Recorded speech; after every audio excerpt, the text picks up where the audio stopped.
Hello everyone, I'm going to continue with risk and uncertainty today. My reference book is Peasant Economics, written by Frank Ellis in 1993. I'm mostly talking on decision tree analysis of a risky decision problem. There are four components of them as seen in the figure. One of them is act, which is the set of alternatives, actions between which is a choice must be made.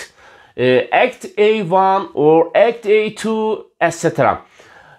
These acts should be mutually exclusive and exhaustive of alternatives available. Continuous variables such as fertilizer rates are represented by a finite set of discrete acts. As indicated in the figure, there are two acts. Act 1, apply fertilizer in full up to recommended agronomic practices. Act 2,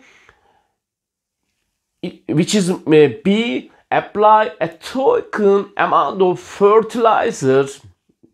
These are the discrete equivalents of courses of action X1 and X2 in the figure. The two acts branch off from a single decision node in the decision tree.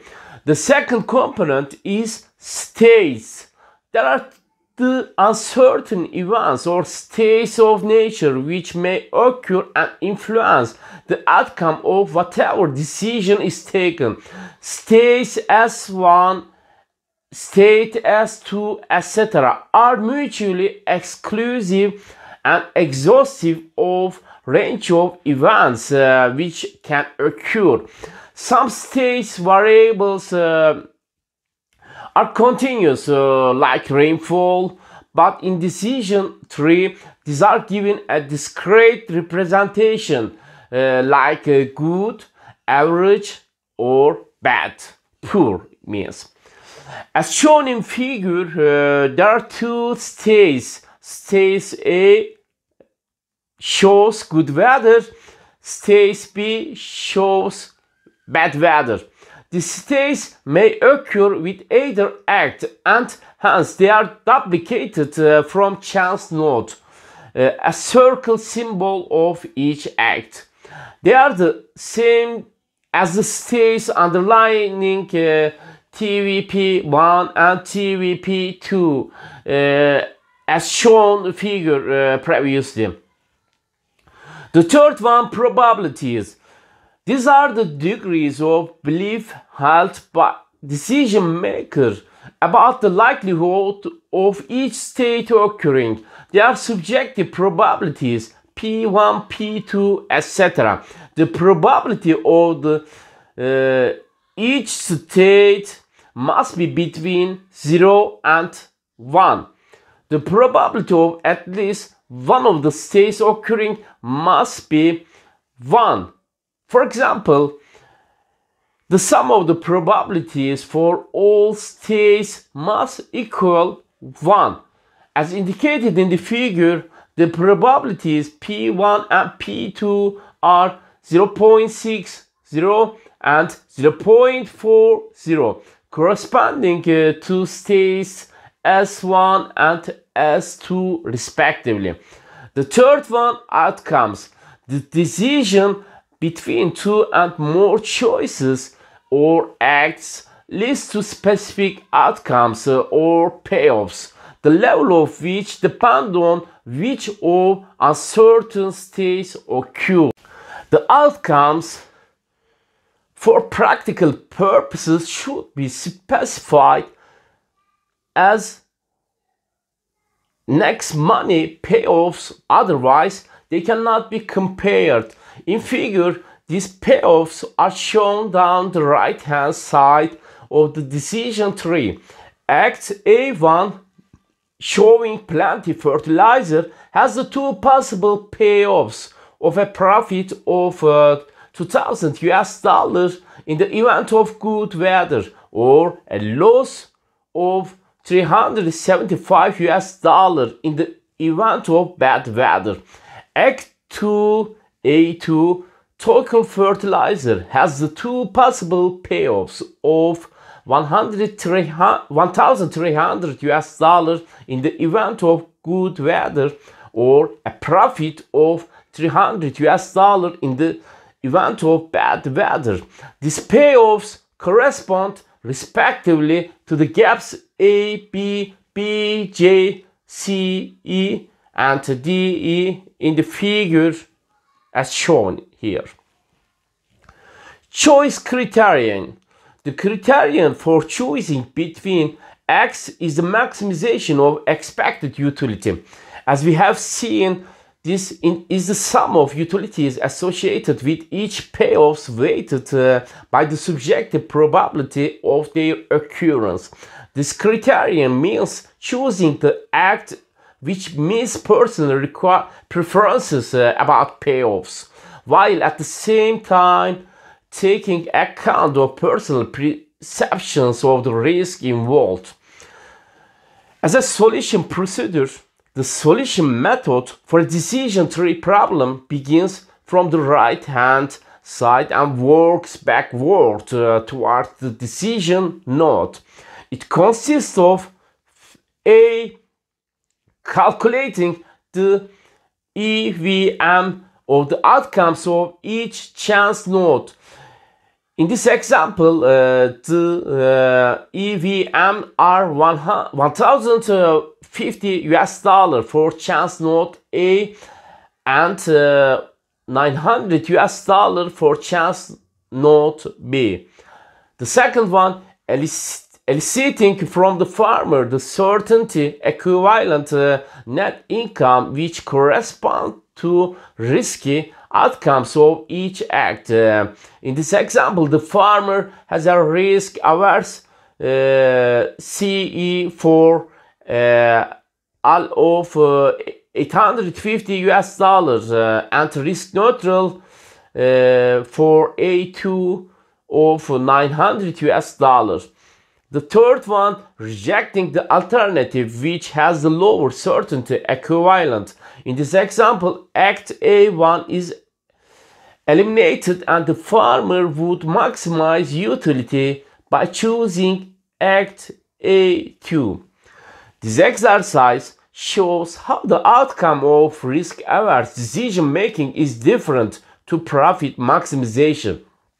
The profit maximizing alternative in the above problem is Act A1 EMV equals $1,050, but risk aversion means that Act A2 is chosen. Act A2 maximizes the utility of the farmer with respect to uncertainty. It does not maximize profit. In the second part, I'm going to touch policy aspect of risk averse. The theory of risk averse peasant, like that of the profit maximizing peasant, is associated with government interventions designed to remedy the adverse impact of risk aversion of agricultural productivity and growth. As in the profit maximizing case, these policies are premised on the implicit assumption that the aim is to bring the peasant economy closer to the perfect competition model. Alternative policy implication of risk aversion may be grouped broadly in line with categories of hazards they are designed to overcome as follow. Natural hazards, for example, we remember first the irrigation. Perhaps the most obvious policy response to natural uncertainty is that of irrigation as an answer to rainfall variability. Note that irrigation can serve both to alleviate the risk of drought between one season and the next, and B, to smooth out within the season fluctuations of water supply to plants. In addition, it can permit higher productivity cultivation practices such as multiple cropping, sequential cropping in the same year, with a direct impact on the volume of output and farm incomes. The second issue I would like to highlight crop insurance, the most theoretically consistent and comprehensive proposal for elevating the adverse impact of natural hazards is crop insurance. Insurance is logical with an neoclassical framework as a method of achieving income security in the face of potential disasters. Crop insurance has got very far as a risk policy in agrarian societies, but this is not through want of serious consideration. The third one, resistance varieties. More practical and relevant because of much lower cost in relation to potential benefits is plant breeding or selection designed for resistance to pests, disease, and drought and stability of yields. These are of course trade-off here. When we look at the market risk, we are saying that firstly, price stabilization. What we understand from price stabilization? We understand that the most popular policy, the response to market price instability, is price stabilization. Indeed, this is the main economic argument underlying agricultural price policies worldwide, including minimum developed industrial countries. Price stabilization may take many forms, implying varying degrees of state intervention, from minimum floor prices for key strategic staples through the fixed producer prices across a wide range of crops. Where crop yields remain highly variable, price stabilization may serve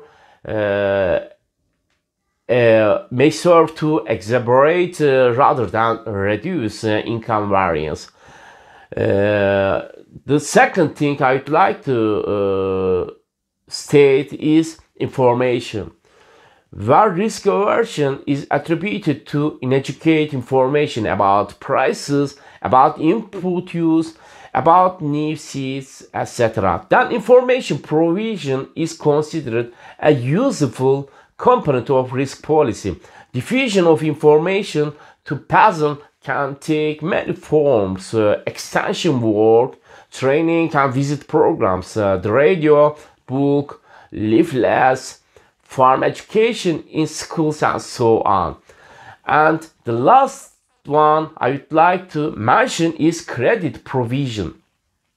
Differences in risk behavior do not necessarily result from differences in subjective risk preferences. They may also result from differences in the ability to manage fluctuations in income across time in order to ensure continuity of consumption. Aswaran and Kotwal in 1990 proposed provision of credit for consumption as a means of reducing risk aversion in farm households subject to wide seasonal variations in income. Credit has also been considered relevant on the production side for overcoming resistance to the adoption of new technologies. However, traditional programs of subsidized credit delivery to farmers have been rife with difficulties, and current thinking favors participatory forms of rural credit institutions or the Agricultural Development Bank of the past.